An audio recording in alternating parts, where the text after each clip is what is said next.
Thank you for tuning in to All About the Girls, the podcast. We're your host, me, Jenny Craig Brown, interviews incredible women to learn what powers them, what inspires them, and how they make our world a better place. Let's get to it.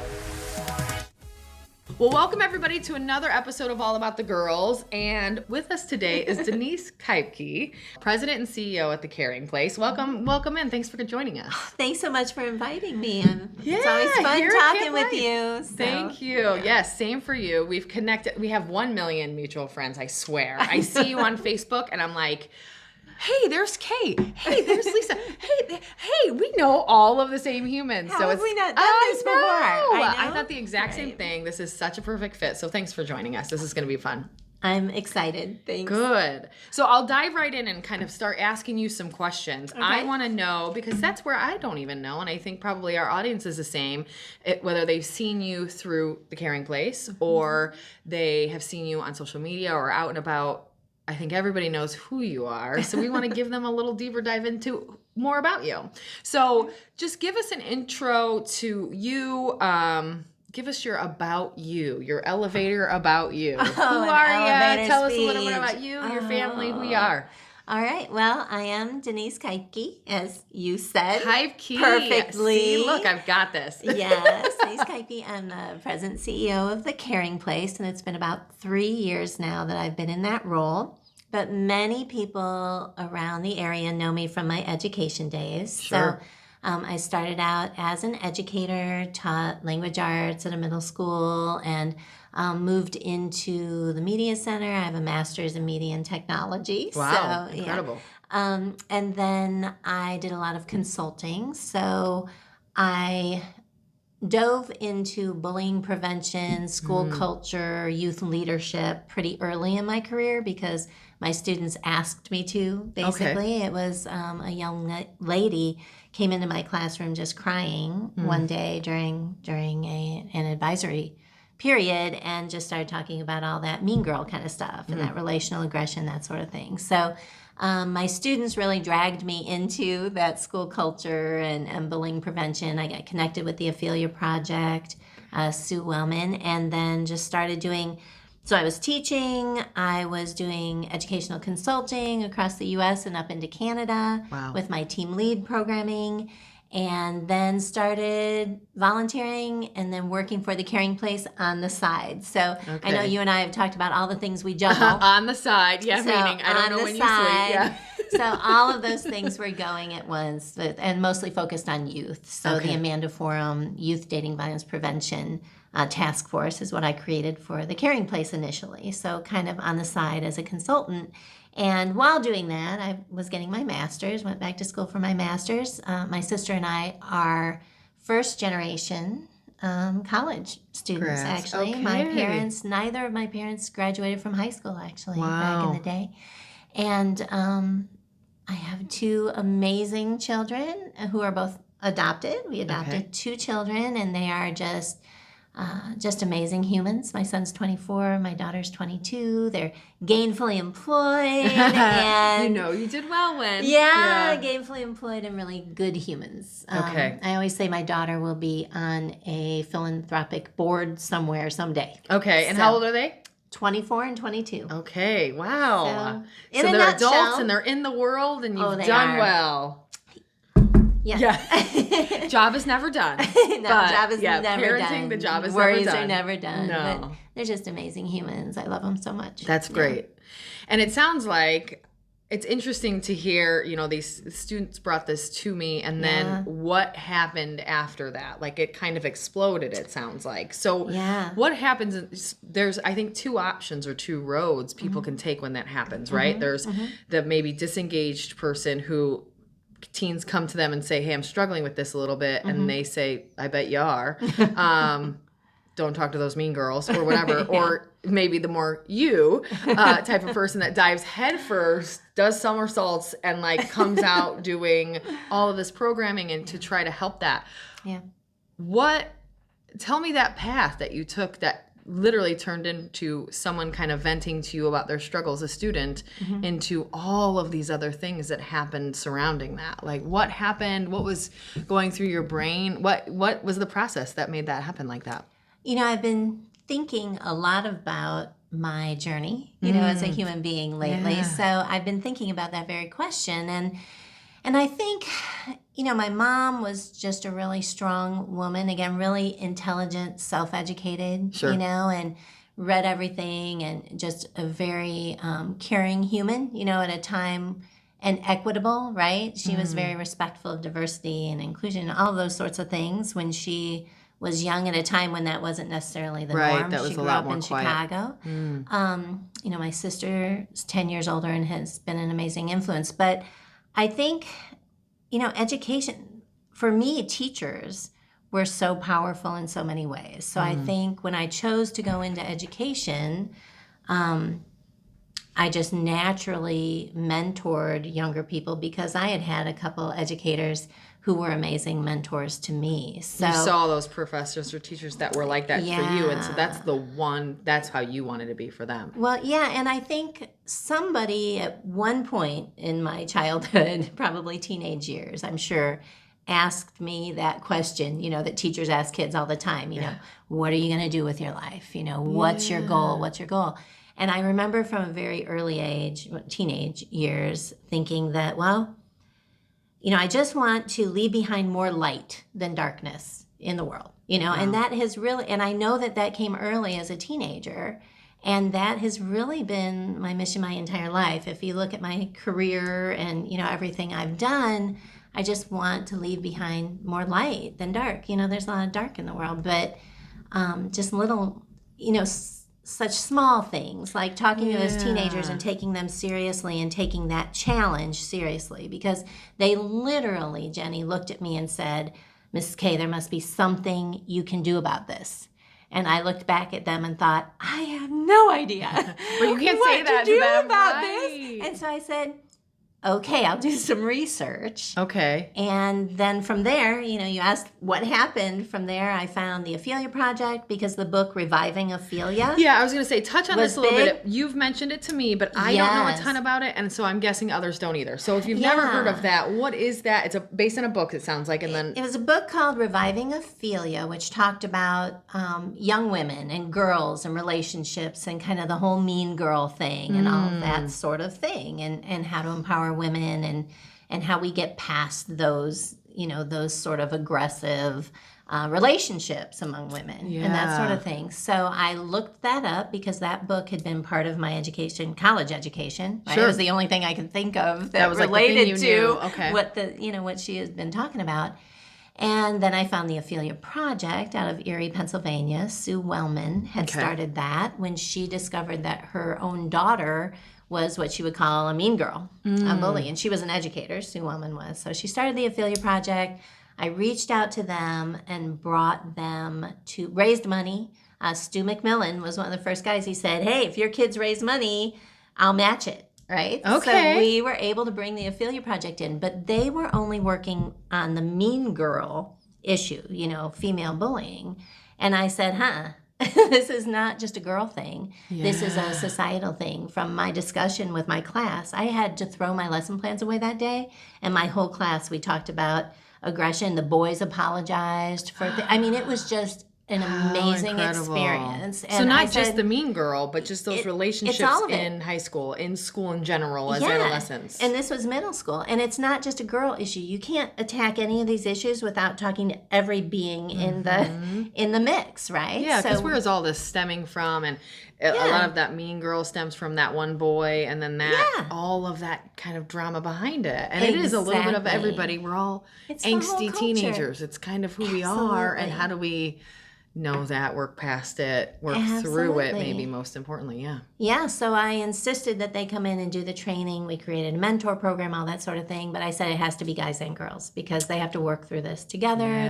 It's all interrelated, right? Yes. And the more we can educate one another on the opposite sex and how they think and how different that is from you, that's amazing. Yeah. Such a needed thing. So that's where we went. I was the sponsor of student council at that point. So I said, okay, you guys want me to do something. Here's an option. How are we going to do it? And just started this leadership with the youth. And so these were 7th graders. And we brought in money and Stu matched it. And we brought in the Ophelia Project and trained our first group of high school mentors, males and females, and went from there, so. Wow. That's really incredible. And it's so interesting to see, but it sounds like this is based on who you are. I mean, similarly, like I said, there's the professor or the teacher that says, yeah, I understand and it is a problem. I don't know how to help you. But you really turned it around and had these kids involved at a whole new level. Do you have any, and this is very off the cuff, so apologies if you don't have to have one right now, but do you have any stories of an outcome from that work that you want to share? Just that student who really flipped their learning, or the mean girl who really flipped their attitude, or a gentleman that said, I've been doing this all wrong. Is there something that you remember from that you can share? Yeah, Jenny, so many. So many. I'll tell you a couple. Okay, one from the middle school, one from the high school. Perfect. And you talked about gentlemen, so I'll tell you 2 guy stories. There are a ton of female stories too, but at the high school, we had a couple male mentors who were awesome, and I always had a lead team as well. So, it's really about youth leadership, right? It's leadership development. So I had 2 young men. They were both on the soccer team, I think. They were seniors in high school and came to me. So we would recruit new mentors every year, and then I'd have a lead team, a lead crew who would train the new mentors. So we would train like 250 kids, you know, and I'd have a lead crew of about, anywhere from 30 to 50 upperclassmen who would work with it. So I had 2 of those lead crew come to me and say, hey, we've got this kid applying to be in lead. He's a sophomore and we really need him. And here's the story. So they had been mentoring younger kids on their team and things, and they noticed this young man who they were just really worried about him. He seemed depressed and kind of a loner, and didn't have a big support network and that sort of thing. And they checked in on him one day, and they were so concerned they literally picked him up, carried him to guidance, and sat with him and said, "Look, buddy, we'll sit with you, but you got to talk to somebody." And they saved his life. Literally saved his life that day. He joined lead and was one of our best mentors. Sophomore, junior, senior year, became lead crew. Starting soccer team player and all of that sort of thing. So that was one that I'll really never forget. And then one at the middle school level, we also created an 8th grade group, leadership group, and there was a young man who wanted to join that 8th grade group, and he was hard to guard. Okay, he was hard to guard. He was always in trouble, and I looked at it as hey, it's a win-win. If we get a kid who wants to be a leader, let's give him an opportunity 100%. Because it's like a behavior contract, right? Yes. To be a leader, you have to do these things, right? So it's a win-win for everybody. Hold him accountable, and he can help. And the teachers can too, right? Yeah. So we let him join, and teachers were like, kid, I'm not so sure, right? So we let him join. And I had a teacher come to me after school one day, and she's like, all right, I've got to talk to you about, we'll call him Fred. Okay? Sure. Got to talk to you about Fred. And I'm thinking, oh, no, we're going to have to kick him out. Yeah, what did he do? Oh, no. It's like, okay. And she said, all right, so he did this today. It was disrespectful. And she said, I had him last year. I had him this year, 2 years in a row. And he did this. And I said, oh, well, and she's like, no. I don't want you to kick him out, because let me tell you this. Last year, he would never have apologized. He was just awful. This year, he came to me after class and he said, we'll say Jones, Mrs. Jones, I'm so sorry. I didn't mean to, say that. I'm so sorry. I'm working on it. Please, don't kick me out of Team Peace. I want to be a leader. Accountability. That is so incredible. And she said, so whatever you're doing, it's great. The progress for him, he never would have been that self-aware last year or committed to anything to do that. So I don't want you to kick him out. I just want you to talk to him. Oh my And he actually made it most of the school year, I have to say. Okay. Yeah, so it was really and just exciting. That little learning experience for them. They're going to take that, even if it's the whole school year, 98%, 50%, they're going to take that with them. Yeah. And they're going to learn that from opportunity. that. And that, exactly. Lead. That's incredible. So let's move forward. So you do all of this work. You're even teaching this, it sounds like. So this consulting business is all about taking this almost on the road and teaching other schools. Tell me a little bit about that and how far you reached, up into Canada even. I have I love the I have some good friends up in Maritimers. Canada, so I love this whole idea. Yes, it was, I'd say my favorite was up in Moncton, New Brunswick, Canada. Okay. Worked with them multiple years, and sort of my alter ego up there, Michelle McPherson, up in Moncton, New Brunswick, Canada. And so we worked with Stan Davis, who's Schools Where Everyone Belongs, and Youth Voice Project, and just lots of people. We had a collegial group working on school culture and bullying prevention, that sort of thing. So I worked with the kids up there in New Brunswick and in Moncton, and I'll never forget them because one of the trainings I did up there, they sent me. They were so excited. They ran and bought this canoe, literally a wooden canoe that was about this big, filled with maple syrup and all the Canadian yummies, right? And all wrapped up. Gosh. And I was flying out that same day, after the training, I was flying out that night. So I'm carrying this canoe full of through, the airport, Moncton Airport, and had to get it through Toronto and, all this stuff. It's like, oh my gosh, I thought they were going to take it away from me. You're like, I'm never getting this home. There's no way. I got the canoe home. Oh my gosh, I love it so much. Like, it's a gift. I really need this. I really need this. The kids would be so sad. If I didn't have this canoe. They need, exactly. They need it. They need it. And it's so interesting. So I want to almost, knowing what we've learned already, I want to take a little bit of a step back. Yeah. You had mentioned a couple of student or teachers of yours that made you want to be that teacher, which I love. Tell me a little bit about your upbringing, your parents, your siblings, your upbringing with those professors that made you that person. What? Tell me, just were you like a rural community type of kid growing up, or tell me about your young life. Now, I grew up in Valpo. Okay. So I'm a Valpo grad. Okay. My parents. It's funny, my mother actually grew up in Chicago, big Polish family, Polish immigrants. Got it. To Chicago, a lot of them lived like back of the yards, you came in as immigrants and you lived back of the yards. And then her dad, who I never met, was a carpenter, and they had a big house in Chicago, and oh gosh, I think 13, 14 kids, right? My mom was the youngest. And then at some point, her parents decided to move out to the middle of nowhere, like Wheatfield. Okay. And bought property out there, literally a chicken coop, and and he was rebuilding that. And so she was youngest, and she was the only one who was taken out there. So everybody else they were all older and lived in Chicago, and she went out to the rural area, which she would call the sticks when she was a kid.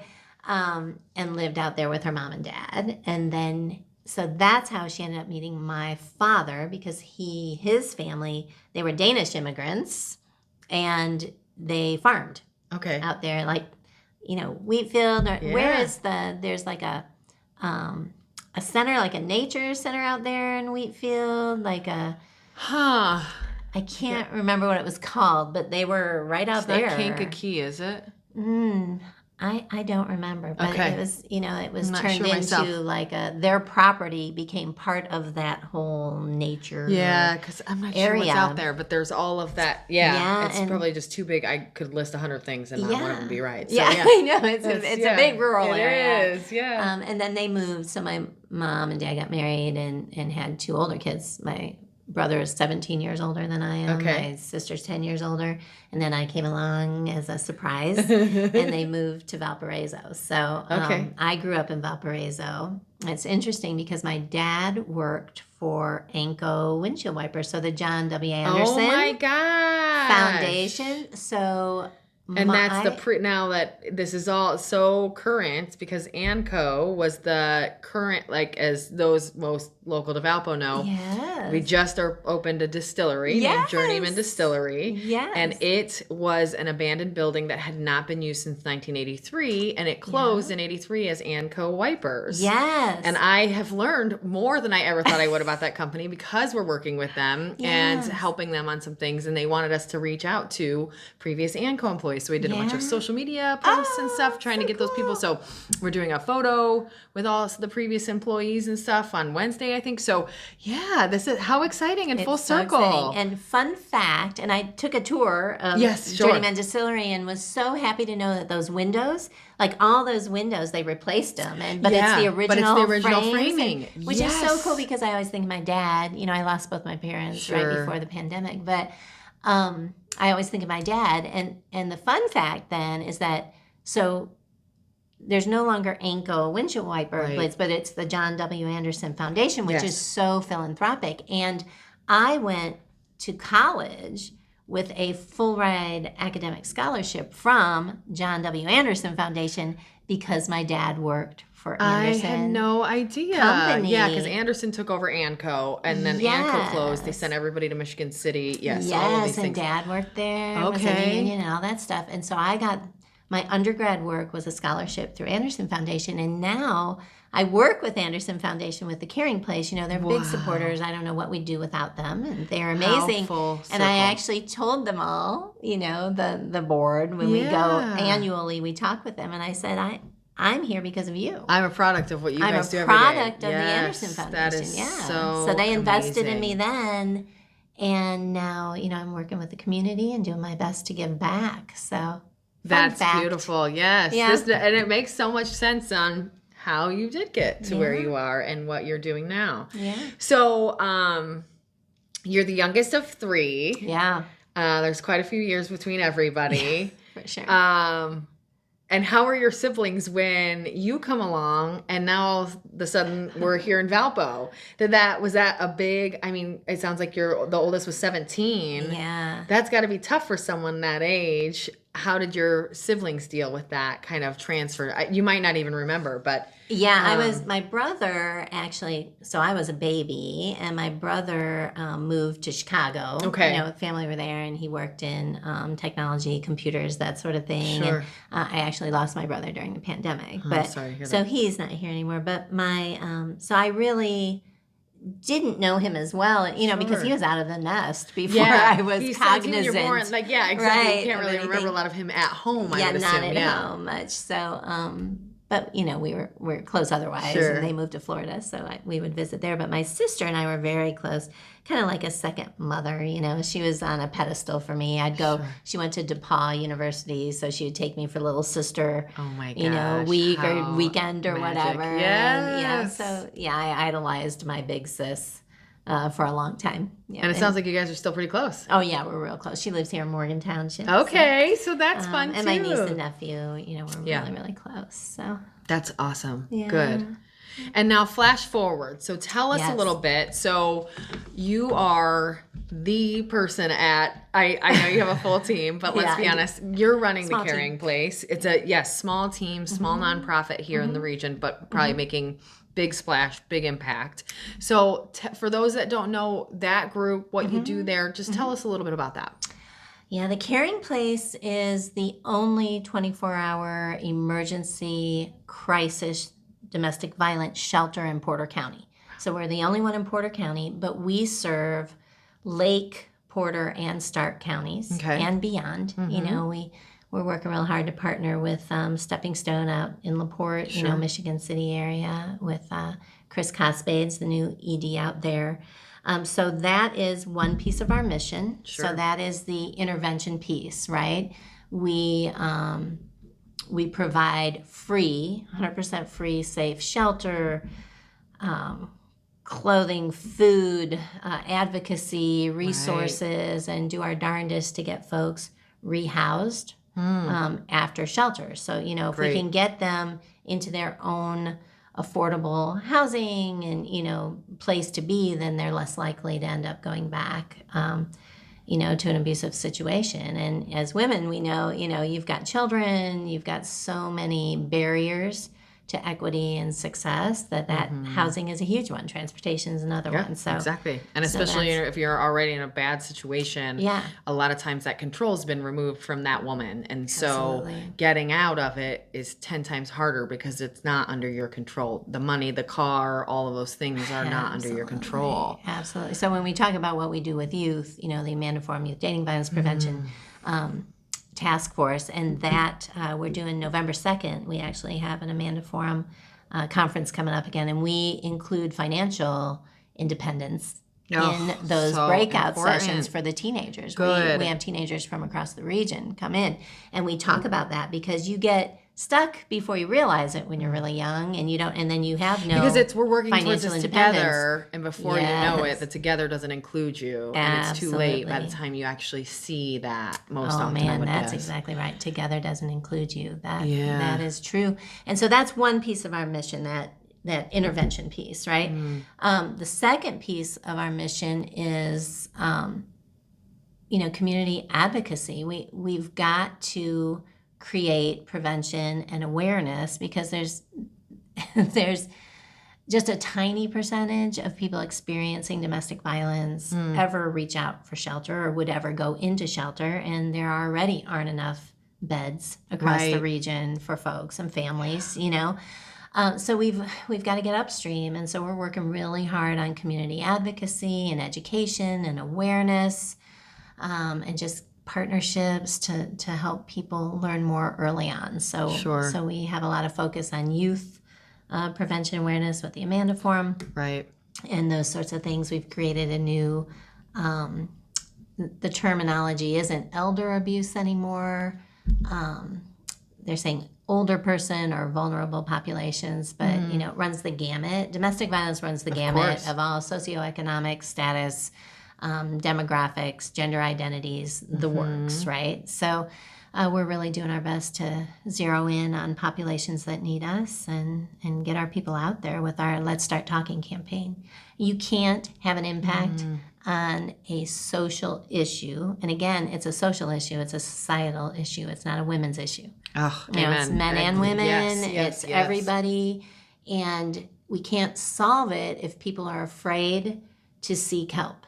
And people won't seek help if there's stigma attached to domestic violence. And, we need everybody to seek help. How is a young man who has never seen a positive relationship, how are they supposed to just magically become a healthy partner, right? And the same with young women. I mean, we need to talk about relationships. We need to talk about what healthy relationships look like. We need to do it early. We need to talk about red flags. But we people know they don't want to be in a toxic relationship. They don't want to be in an abusive relationship. And everybody tells you shouldn't be. But we've got to be out there showing them a better way, right? We need to be out there showing them, hey, you need to be strong yourself first. Yes. So here are sources of strength. And I brought you the poster. Yes, thank you. But we're about creating hope, help, and strength for people, right? So not always telling people about the trauma and what you shouldn't do, but okay, what can you do?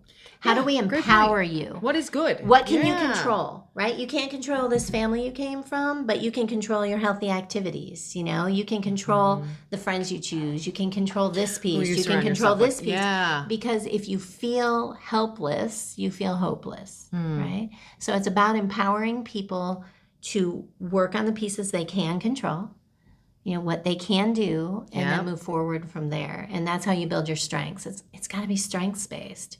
Yeah, you've got to work with your strengths. Working with the negatives or trying so often to focus on the negatives to work around them. Yes. Then your confidence isn't there, and all of the strength that you're going to need to do all of those things is just not there because you're so focused on what you're not doing right or what's not going well. Exactly. And it's just that's super smart that you guys take that stance because you got to flip that script sometimes and really change their point of view where they've been down or being put down for so long, they don't know the other side anymore. And lose their sense of their strengths, right? So it's like, where do I have some control? What can I do? And we use art and we use the Sources of Strength wheel. There are 8 protective factors that are proven.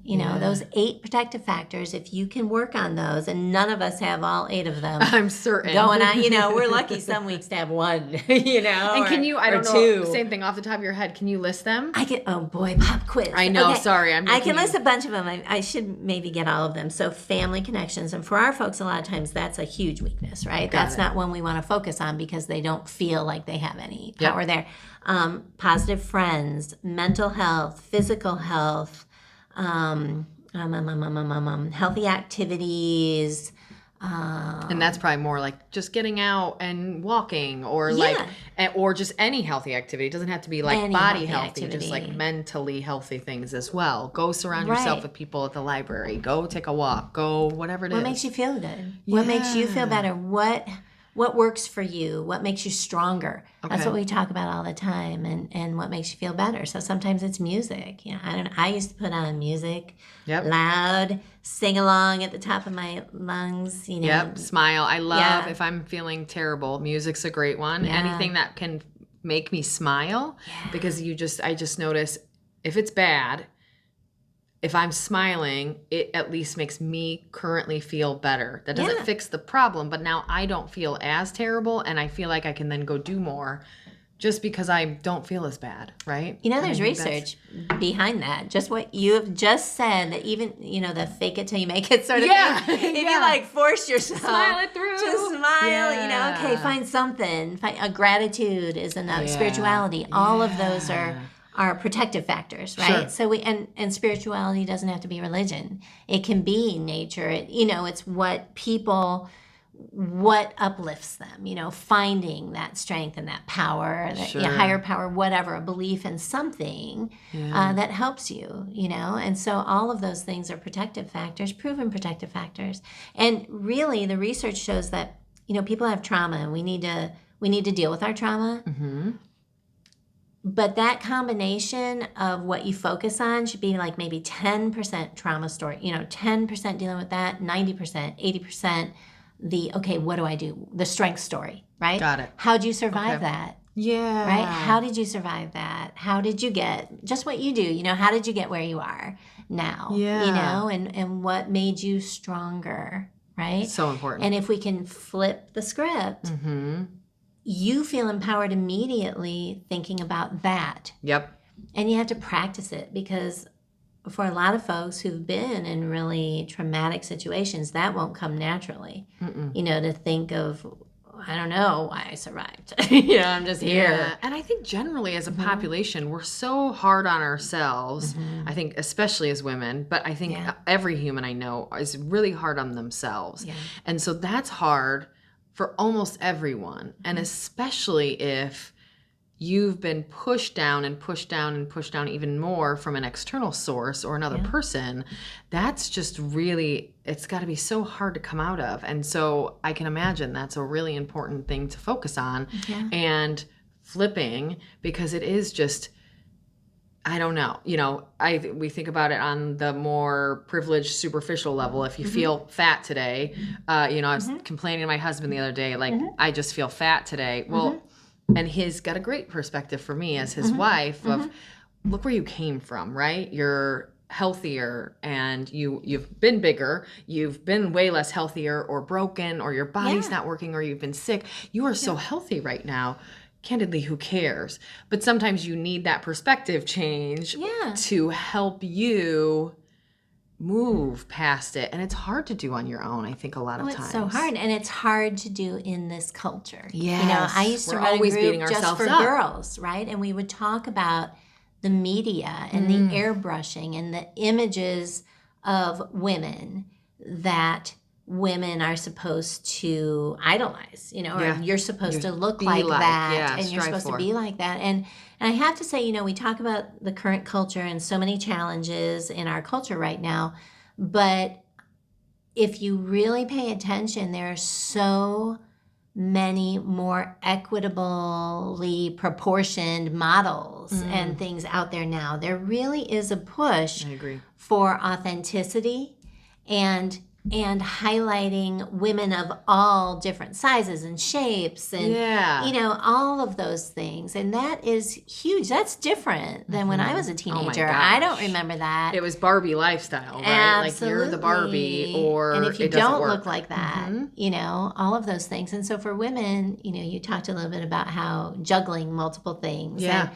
And I think we always have, by virtue of being the primary, giving birth to children and taking care of babies. And so you learn, if you want to have a career, you have to juggle that. And you also have to do the laundry, and you have to, and keep your friendships, because you'll go insane if you don't. So you nurture you mentally how need to that. but then you're supposed Right. to do this, Right. and you want to do this, and you're supposed to try to Exactly. figure out as a woman how to balance all of that. Yes. And it's really, really tough. It is. It Because you're is. fulfilling your expectations and everyone else's at the same Right. time, and that's just not necessarily fair or realistic. I think that's the biggest My issue. generation, oh my goodness. Gosh, you know, I just feel like growing been up, that's difficult. how it was. My mom Yeah. has, I've talked about this on the podcast before, I think. Yeah. My mom has, my whole life was my mom working anywhere from part-time to full-time. A lot of it was full-time while handling us 3 kids, while getting us all the stuff we need and the groceries and the laundry and the house cleaning. And it was all her. And, you know, my dad's a nice, supportive man, don't get me wrong, but it was just that generation, that was the expectation. Yeah. He goes to work. And if you want to work, great, that's helpful for the family. But these things are still expected. Still yours. And to this day, my mom is retired. And she still gets up every day and makes my dad's coffee and his lunch and it's just, it's so ingrained in that generation that that's what we saw growing up, I think. Yeah. Yeah, it is. And it's just, you know, it's interesting culturally just to see those shifts, you know, and how men are, that it, you know, men can make those choices now too, which is pretty cool. You know, men can choose to be the primary caregiver at home. You know, we have some staff members who, you know, some men who work part-time because they are, their wife or, you know, partner has the full-time They're career. the more stay-at-home and parent, they if you are, will. Yeah. Yeah, and doing multiple things. And I think, you know, equity goes both ways, right? Men need to be able to also show that side and be able to do multiple things. And, you know, I think in our society right now, just trying to find that middle ground where everyone's respected for, you know, what they can do and offer. And there's just a lot of pressure on both sides now. I think there's a lot of anxiety across the board with everything everyone has to handle always, whether it's your professional life and relationships and, you know, how do you juggle all this? Yeah. And it's hard. I think women have been doing that a lot longer than men, obviously, you know, juggling all of those things at But once. you're right. I feel like it is more widespread. And just the amount of expectations we have as a population is just higher, right? You're supposed to be perfect on social media and be on social media and regularly posting while you're also keeping up your real life relationships while posting those on social media so people can see that you're actually keeping those up while being a parent and a team member and a husband or wife. Like, and maintaining friendships and relationships and then like your own mental sanity load. and your own mental health and working on that too, plus striving to and be your a better physical person. health. And then your physical health. You got to fit that and in too. Yeah. Right? Yeah. I know. It's such a tough thing to do. And I think kind of you just want everybody to take the pressure off of everybody else. Like, let's all just take a breath and say, let's do one less thing today. Let's not strive to do one more. Let's actually take 2 off. Yes. And what are the ones that we can get rid of that aren't important? And what can we do that will really focus on those main needs? And interesting. Yeah. So tell me a little bit about women in your life that have impacted you. So obviously, I think it sounds like that could be a grand spectrum of maybe your mom or a student or someone else along the way. So tell me about those women that have kind of helped you get here today and be who you are. So many amazing women. And, you know, of course, my mom was a strong woman, you know, without the benefit of, you know, just working class folks, right? So without the benefit of an education, that sort of thing. But my mom was unconditionally loving, right? And supportive and encouraged and valued education and human decency, right? So that is something that I think made me essentially the person I am, you know, why I want to be a light, right? Yeah. I had a teacher in junior high, Marilyn Hansen, who is a local philanthropist here, and she was very impactful as a mentor for me. Okay. My sister, of course, I idolized. You know, women in this community who are leaders, you know, like Koebcke, amazing human, which really inspires you to go beyond, you know, so many, yourself included, so many women who have just taken the lead to make a difference in the community. The folks from the Ophelia Project were good mentors. I bet. They were just as far as accepting everybody and supporting women unconditionally, and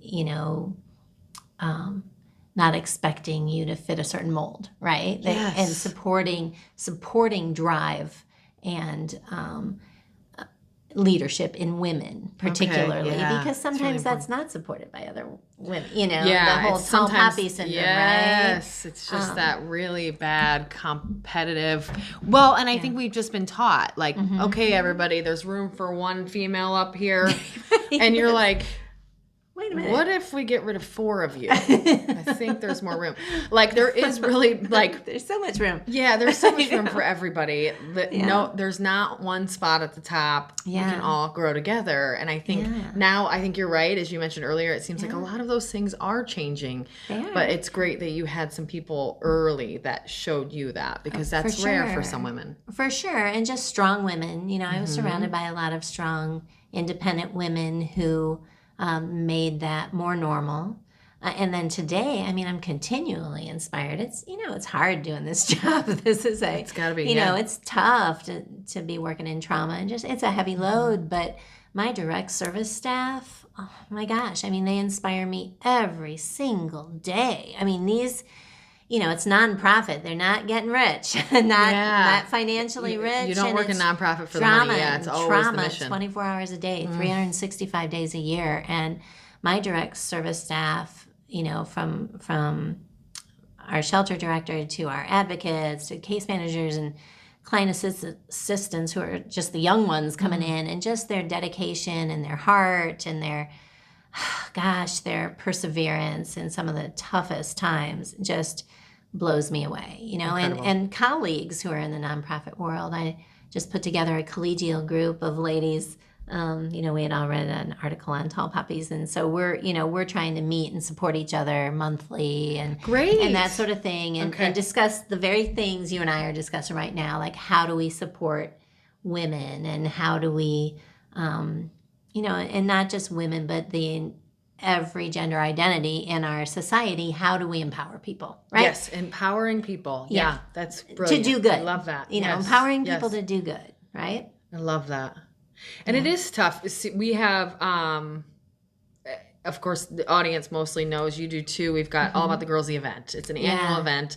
And we have the alum that have spoken previously. We've got a group, same thing. We try to meet quarterly for the same premise. Yeah. And just recently I thought, well, number one, why don't we open that to all of the podcasters as well? Because some of those eventually cross over anyway.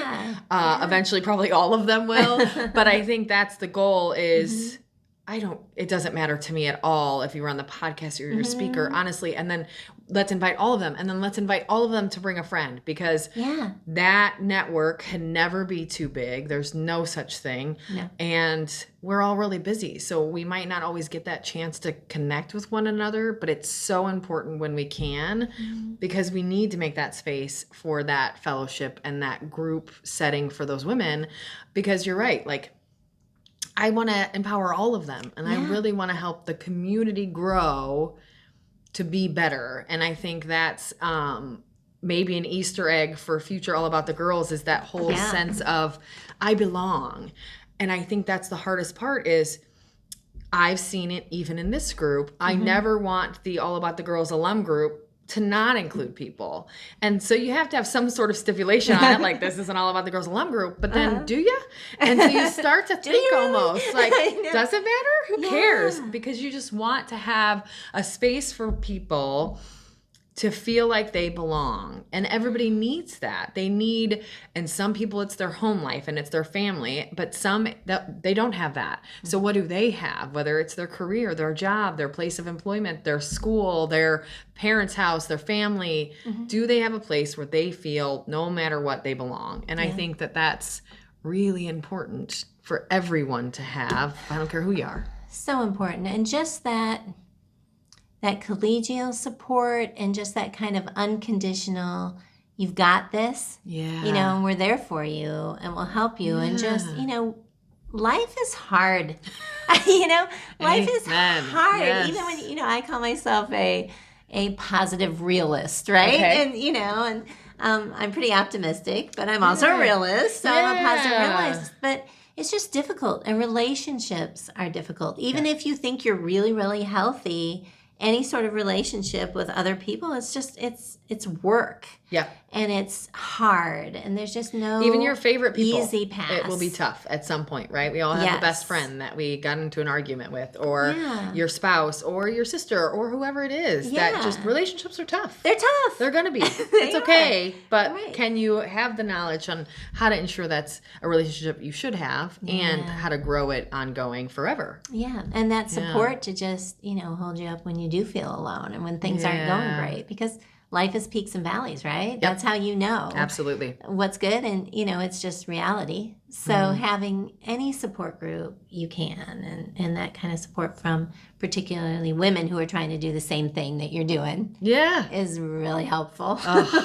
Amen. You're not alone. Agree. Yes. Yeah. Yes, exactly. I have my people. Everybody needs that. Yeah. Yes. So tell me about when you began your career. You can take that from whatever point you want, because you've had, a couple of those iterations. All at once. Yeah, all of those things. When you began your career today, did you think you'd be where you're at today, or how different is that from what you expected? Oh, wow. It's funny. I initially thought I'd go into some artistic endeavor, right? Okay. I wanted to be a commercial artist, or, I was an artist, that sort of thing. And then I was encouraged to go to law school and, go to law school. And so there were all these things. I ended up in education, and now I'm in nonprofit in crisis intervention. Okay. And so that was really not on my radar. It's pretty different, at all. I never intended to be in 24-hour crisis intervention, for sure. But, I think I was led here for a reason. I believe in that. I believe I was the right person at the right time to do that, because, post-pandemic, someone who had some institutional memory and knew something about the caring place needed to be there. I was ready for a change professionally. I've never been somebody who's been static in my career. I mean, if you looked at my LinkedIn or my resume or whatever, exactly. It's like, whoa, she's doing all kinds of stuff, right? Yes. But I like change. Change doesn't scare me. I like change. I think it's how you stay young and how you keep learning and growing. I completely agree. All of that's important. So I think every step of the way, I've incorporated pieces of my passions into whatever I'm doing. For instance, we do a lot of art with Caring Place. We partner with the Lubeznik Art Center, and, that can be a strength. Some of our folks have found a real strength in art, and, our gala now surrounds art just creativity. I absolutely, I just got the same thing. I couldn't go, and I was so sad. And then I knew this much about you at the point. Yeah. You had mentioned it to me. Of course, something was already on that date, and I couldn't go. And I saw the pictures after, and it was absolutely incredible. Thank you. Amen. You really did. Exciting. It looked like live recreations of art. So it's kind of the piece and then the real life version live of art that. models of all different shapes and sizes, stunning, and just gave me incredible. Goosebumps. Yes, I completely agree. Yeah. And that team, my team who puts that together, Trey Wiesjohn and Megan Wiesjohn, and Kathy Nelson, who is a drama teacher in Hobart, who trains our live art models and does it free. Okay. She sets that stuff up. We buy those are shower curtains, girl. Those masterpieces of art, they're shower curtains.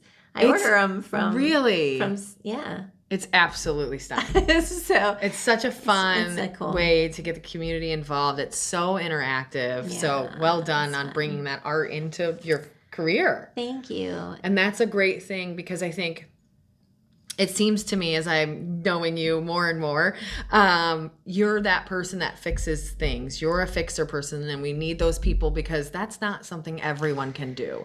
To not only see the issue, but then say, and me personally, I can fix this, and then to do it is such a huge step. Most people are probably a little afraid to do that. They're probably afraid to notice the problem in the first place, because then that might mean that they do have to fix it. Responsibility, right? You accept it almost immediately, right? And I think you seem to enjoy that. And I think that I don't doubt for a second that you probably still have some fear around it, but you dive in, and that's brave.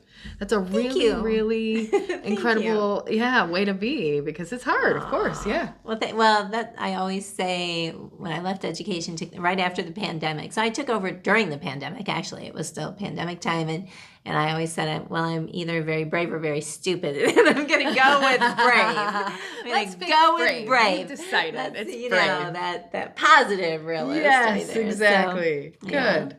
And tell me about do you have any kind of significant obstacles you've overcome or adversity that you've had to overcome throughout your life?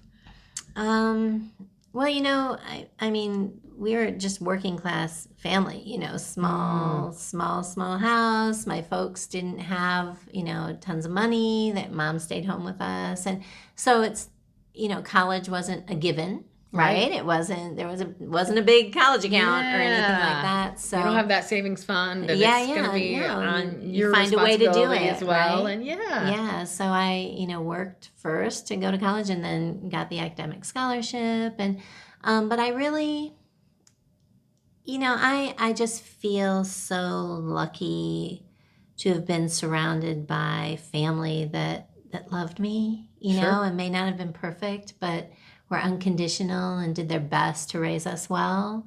And, having lost my mom and dad and two big mentors, and, right before the pandemic, I had never really experienced much loss until adulthood, not too long ago. So, and that kind of shifted my perspective on life, right? And what's really important, and finding more balance, more life balance. But I just feel really lucky to have had loving parents and a loving extended family and wonderful friends. I really feel like the love you give and the people you allow to love you, that's what remains in the end. And I'm driven professionally, clearly, and I can't help myself, but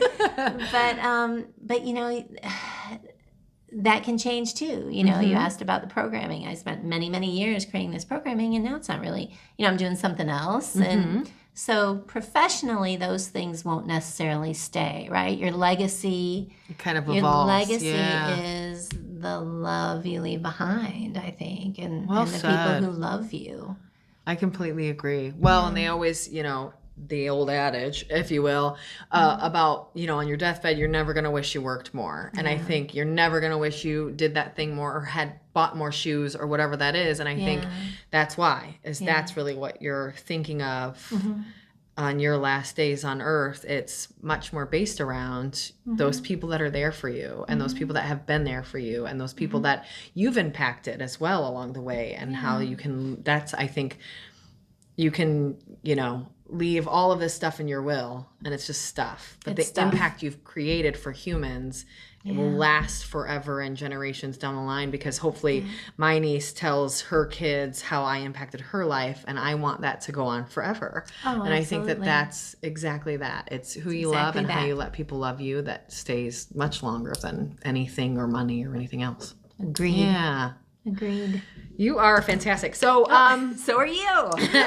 Tell us, and you've maybe alluded a little bit. So, work-life relationship. I don't believe in a balance. I don't think there ever is a balance. It's really what works for you, right? Right. So, what does that look like for you? How does your work-life relationship look, and how do you make that work best for you and your kind of sanity and mental health?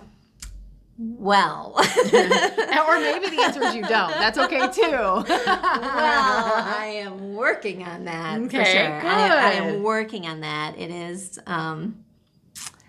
it's more difficult in this role than it was when I was in education. Finding that relationship that works best for you. Yeah. It's tricky.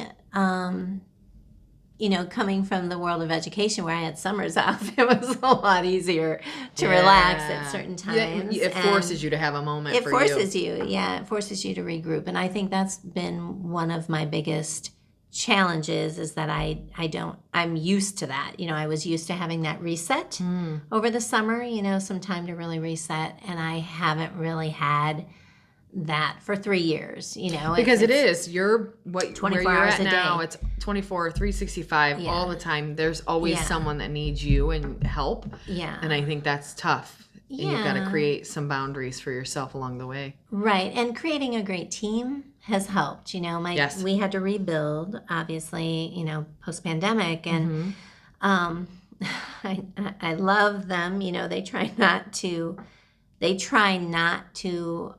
call me for, they try not to drag me into the weeds very much. Yeah. And they're amazing. But at the same time, I feel a responsibility for all of them. So I'm not only worrying about our clients, I'm worrying about my staff burning out. And, they work so hard. And so I'm worrying about everything. And not small nonprofits, you're constantly worried about finances because, of course, the way they're funded is for purpose and not for profit. Yeah. And so there's just a lot. And when you take that seriously, you carry it heavy. Sure.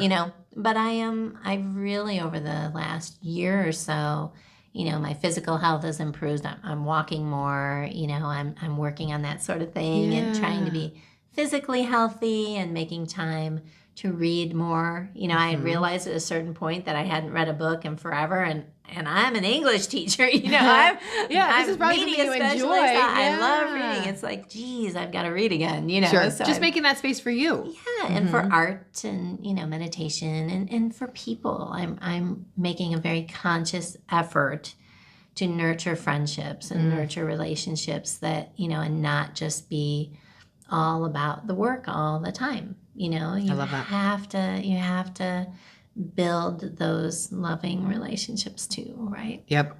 Absolutely. It's a really important. And I think that's really good. You mentioned kind of the walking and things like that. I'm the same. Yeah. I love it so much. It's something I've done probably over the last year or maybe even 2. That's my lunch break most often. Yeah. Even in the cold in the winter, I've got like bundle up in my car all winter long, and I can just go, and I have different spots. Like I'll go downtown. If I need some shade and some pretty, I'll go downtown Valpo and walk around the neighborhoods right there. That's really pretty. If I need some alone time, I'll just go out there's a neighborhood out by Strax that I'll walk in. Like I just jump around dependent on kind of what I need that day. Yeah. If I want like people exposure, I'll just walk down Lincoln Way. Like just, it's Valparaiso. You can walk down Lincoln Way and see friends no matter what. Yeah, exactly. I know. So it's kind of that good balance, but that's really good I think that helps me reset. It helps me be better for the team here. It helps me be better for me. I get home as a better person for my husband. Like it's really good. It's good that you do that. And I think if everybody, like that would be one piece of advice I would give to everybody is take a 15-minute walk after every meal. If you can't because of work, make 10, right? Like everybody should be able to do 10 minutes after every meal to just walk around a little bit. I learned that probably most during the pandemic was I would literally do laps around my yard. Just like, okay, I did 15 minutes. Yeah. And my lunch break, at the end of my lunch break, same thing every day. It's very like technically regimented, but for me, it was a break and it helped clear the mind and kind of settle me. Oh, for sure. And it's such a smart, and I've seen on your social, like, it's getting dark, I've got to find this time to walk and stuff. And I'm like, yes, girl, I feel before dark, because it's not safe. And then people worry about me. So it's like, okay, I'm just walking around the apartment complex. 100%. And nobody knows because I have a wacky schedule. So it's not like it's a common schedule. But it is. And even at work, I'm trying to do some walking meetings. Yes. Right? Oh my gosh. I love this. Meetings. Tell me more. Let's do it. How is that going? Because I want to do this. I've done my it a couple team thinks times. I'm insane fully. So how go, girl. Did you just good. say, hey, let's do that and take a Yep, walk? let's walk. We're going to have a walking meeting. Okay. And we created on our... You need to come on Friday. If you can come for breakfast, cannot. You'll see that. No, I'm so sad. This keeps not working for me. Jenny, okay, you can have a private tour anytime. Okay. I told my team, I'm like, listen, we've got to get her in here because I can't seem to get over there, especially in all the good times. I know. So I know, I was so sad about that. Yes. That's so okay. We'll have another one of those. But you can have a private tour. A walking tour is a great one. Yes, and we have, we just did the dedication for the Debbie Reynolds Memorial Garden. So that was one of the big goals, was to build that memorial garden on our campus. And so it's been so rewarding because clients use it, kids are out there, clients so you've got use this it, space that everybody can use in the garden, and there's concrete, so I'll watch my staff members come from one building And instead of taking the shortest route, the old route, they'll meander through the, the garden. It's like, yes, wellness, right? Yes, wellness. And so we do that, and we're in a great location, so there are more places you can walk. And yeah, you can probably just head out down the street a little bit, but yeah. Yeah, exactly, So I think anywhere you can get that in, any of that healthy stuff, you got to just go for it. That's fantastic. It's a fast-paced world, right? Yep. Take time for yourself. Yes. I completely agree. Oh, I forgot. I had another one for you, but it just left my brain. That's exactly it. So I've seen some inklings of some new things coming up at the Caring Place. I know there's some just for the privacy of your clients that you can't talk about. But tell us what the public can expect Caring Place wise in the coming months and the next year. Yeah, well, we are really, when I came in 3 years ago, we started Let's Start Talking, right? Sure. We're trying to talk about the issue and make it non-threatening, get rid of the stigma so people can actually And it seek feels help. better when you talk about it. It feels better. You got to get out in the open. And this community is engaged so well with that. I've learned so much about this community, and gosh, it just warms my heart how this community takes care of us, right? But we're going to keep talking. And so we have more advocates out in public places. We're partnering with the Hub at VU and with Valpo Ivy Tech and Lake County Ivy Tech.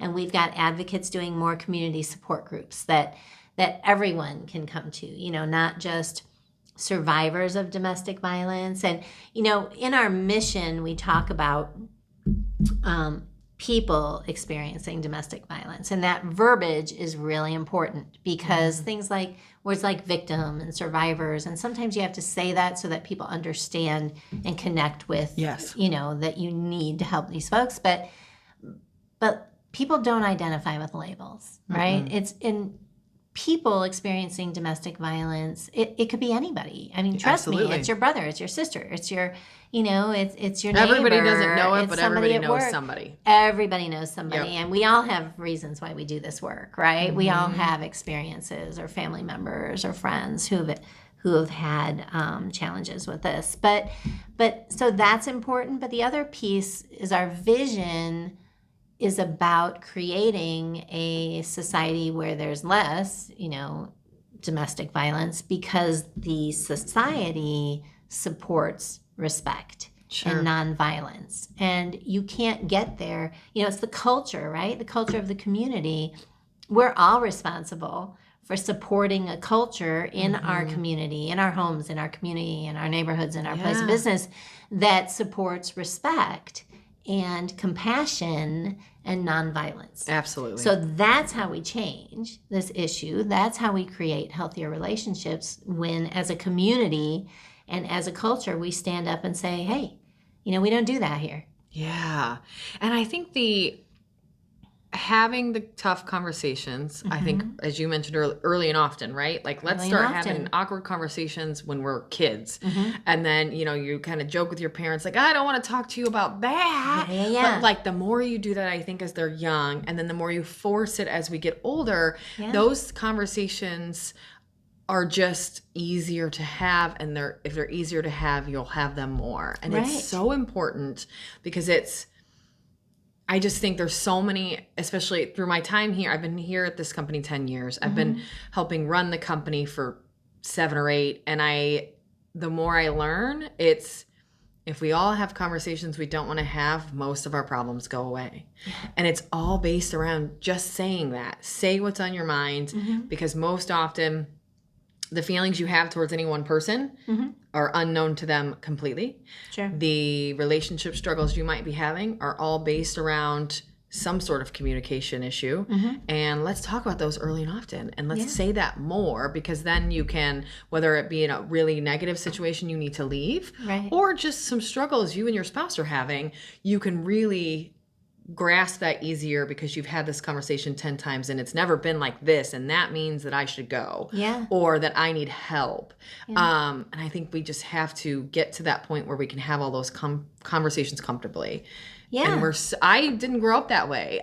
It was not something, and I think same thing generationally. I don't think we were taught let's sit down and have a discussion as a family. For me, it was more the parents distill information to the kids, and then that's, Bible.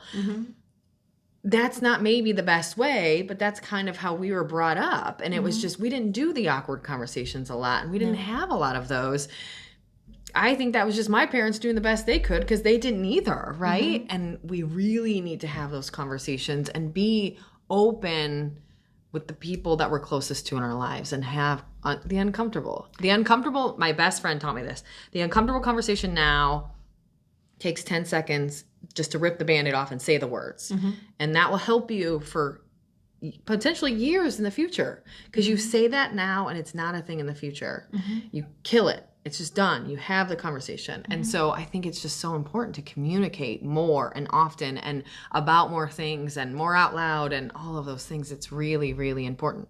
It is. And it's really important today when social media and culture, whatever the national culture is so invasive and so ubiquitous, right? So if we're not countering that and modeling some other ways, strength-based discussion, and those sorts of things, then the messages that young people are getting and all of us are getting are so kind of warped, right? Yeah. So when just popular culture, right? Yep. We have to talk about popular culture with our kids. I used to, particularly in middle school, so I'd be driving around and with my kids, or cars are great places for discussions with young people.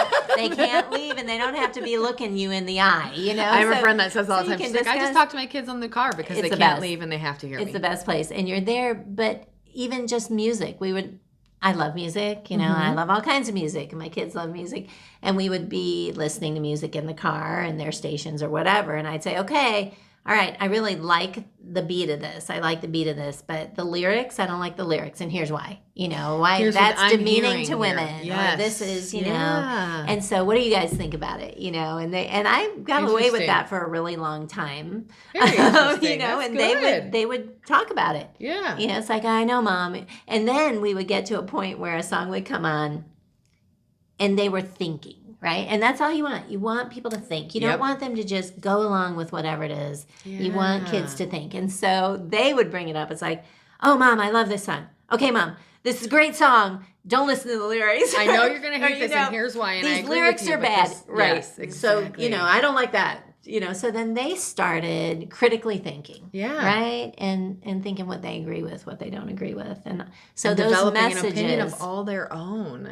Right. And just not taking those cultural messages, because behavior reflects culture anywhere you are. And that's why it's so important to create healthy cultures in schools and healthy cultures in groups, because human beings will revert to whatever the cultural norm is. Absolutely. And so we have to shift the norms. Yeah. We have to deliberately and mindfully shift the norms if we want to create positive change. I absolutely love that, because and you see it, and I think you're right. You said groups. It's so general, but that's true. That could be a work group. That could be a friend group. That could be a family. It could be any group. But I think, and I've seen it here a lot, just we always say through our seasons, right? Like seasons of life. Yeah. We've had tons of great humans that have worked here. This one, no offense to any previous, is one of my favorites. And the reason why, I think, is that we have had years where we get the team together and it's tensious and no one's doing anything wrong, but it's tensious and you can feel it. And I think that was some of those norms in place were put in place by people that maybe didn't have the position to do so. Yeah. And they were controlling that conversation too much, and they weren't letting other people in. And so it creates that tension. Yeah. And now I think we have a really incredible group of people who, some of those leaders within there really push that communication and have really open communication a lot with a lot of people. And that's hard to do, but the change that it creates within a company like this is night and day.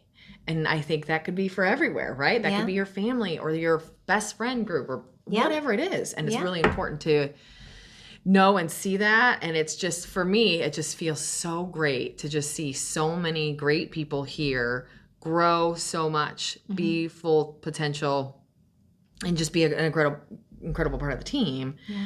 But I think for anybody, if that's your family, like that's a good feeling when they feel tight and they feel positive and they have that communication there. So yeah, I think you're right. Early, often. Say it again. Yeah. It's just so important. So well done. Let's keep talking. Let's keep talking exactly. about the hard stuff. Yes. Have the conversations. Force it on them. My nieces, I have 4 nieces and a nephew. And my nieces range, they all range in age from less than 1 year to 18. Oh, awesome. So it is amazing. I literally have every demographic of youth. They're so amazing. Yeah. And it is scary because I've been concerned of my nieces getting bullied.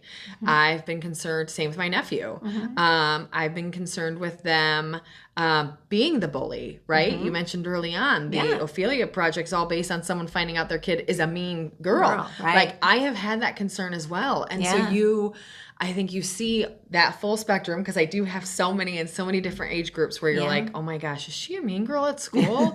Is she being bullied? Mm-hmm. What are they going to grow into? And you see it and it's scary. It is. And so you want the best for them. And so I'm so annoying, but I have them, I try to be the cool aunt, which I am a lot of the time, which works for me well. The aunt is always cooler than the mom, let me tell you. And so they talk to me, I think, about a lot of things, but also I can come in as the aunt superhero, I'm so cool, that will then be like, so tell me about school, and then I'll dive into some of it. So hopefully they'll talk to me too. Yes. And the whole goal is I want you to have someone, if it's not your mom or dad, that you can talk to openly and honestly.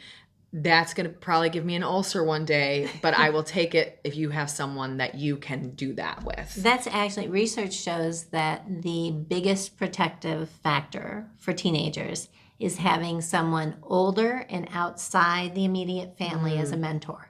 Okay. I mean, that research is pretty sound. Yeah. So that's because we were kids once. We didn't want to talk to our parents about anything. They didn't understand. You need somebody, and it's important to find those positive relationships that, they don't have to love you because they're not your mom or dad. Right. Right? And you need mentors. And that's why, mentor programs are great. I love that. Yeah. All right, on to the air quotes hard part of this interview. No. The buzzer. The buzzer comes. Okay. So I will tell you as well. I know you've listened to at least some of the episodes, right? Yeah, and I have, of course. These are new quick response questions. Oh, geez. So we change these every 6 months or so. Thanks, Jenny. And here are the new ones. So, and I'm excited. I had some help with these from not just me. So I'm going to dive right in here. Quick response questions. If you're new to the episode, you have 5 seconds to answer or you get buzzed. Okay. The buzzer, everyone knows it. It's loud. So first up, if you had to change your name, what would you change it to? Back to my maiden name, Lauridsen. Okay, I like that. Yes. What is your Hogwarts house? Oh, Gryffindor. Okay, good. See, I don't know these well enough. I don't know them well enough to pick a house. I need to figure that out. Maybe Gryffindor. I don't know. Okay, that's an answer. So first one that came, I didn't get buzzed. I feel like that's what's the important. Most genuine. Yes. Yes. What has been your favorite age so far? 35. Really? Yeah, seriously. You knew that. I do, because I say it all the time. Really? Yeah, I wouldn't go, Any specific because people reason? always say, I just think 35, I wouldn't want to be a teenager. I wouldn't want to be in my 20s. I was too dumb. And so 35, I felt like I was coming into my own. Yep. Everything my was 30s still good. is my favorite generation. 30s for are sure. great. I just hit 40. I wouldn't go back to 20s if you paid me, but 30s were fun. 35, love and you're 35. smart enough, and I feel like you've got your bearings. Yeah, I love that. Yeah. If you could be one Disney character for a day, who would it be?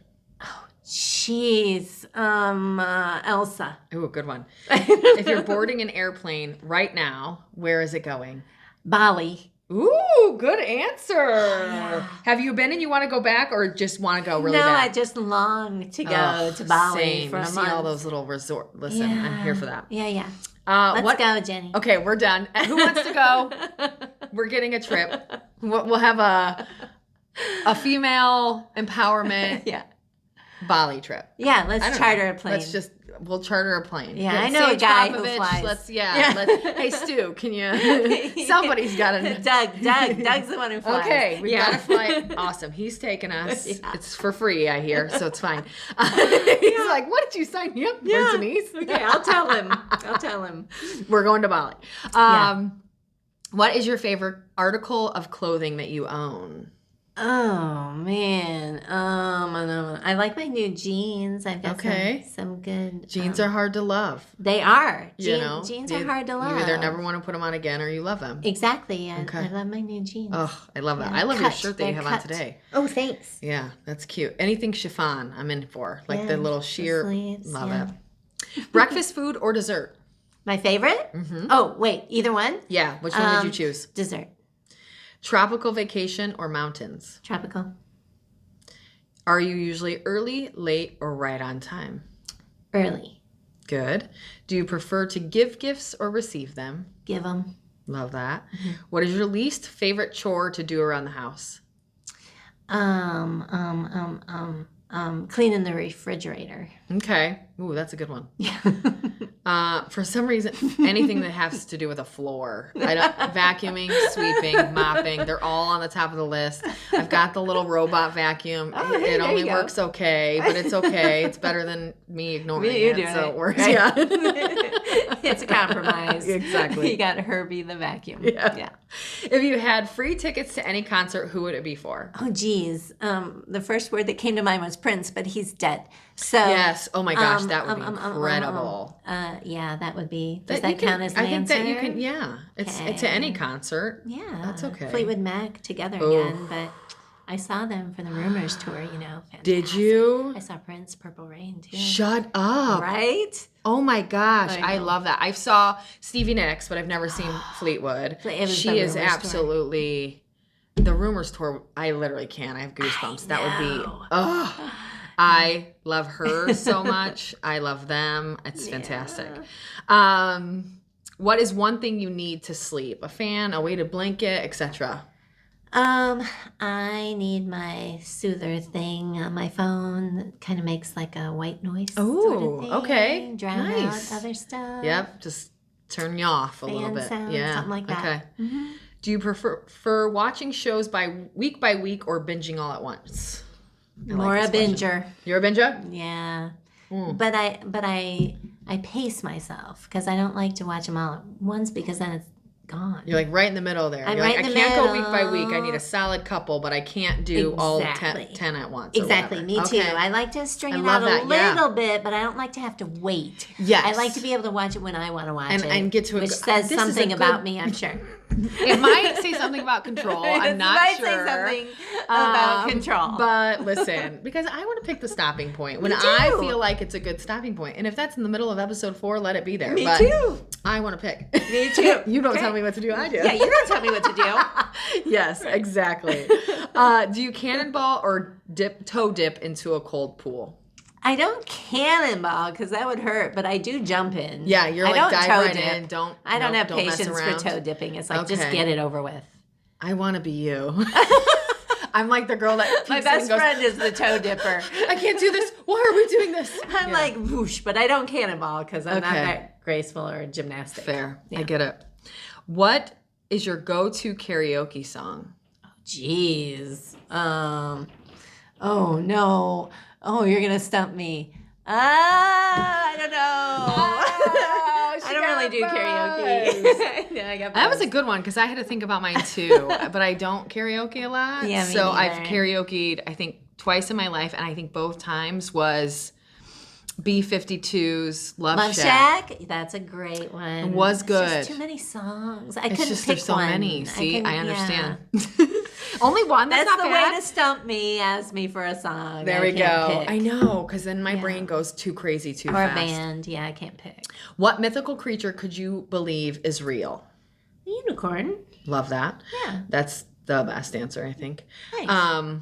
What is one lighthearted hill you would die on? A lighthearted hill I would die on?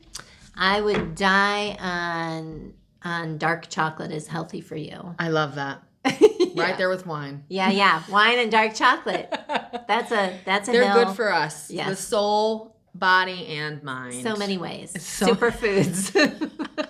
Yes. Superfoods. That's a great one. Yeah, that hill. See, you did it. One buzz. Woohoo! And I feel like there might be a couple more questions. I don't know if they counted, when we switched them up. Like I said, got help. So I don't think know. that was a lot. That was a quite long a few quiz. Yeah, it was a long list, and you made you it. did not go easy on me. Yeah. One buzz. One buzz. You did so On good. karaoke. This is why I don't karaoke.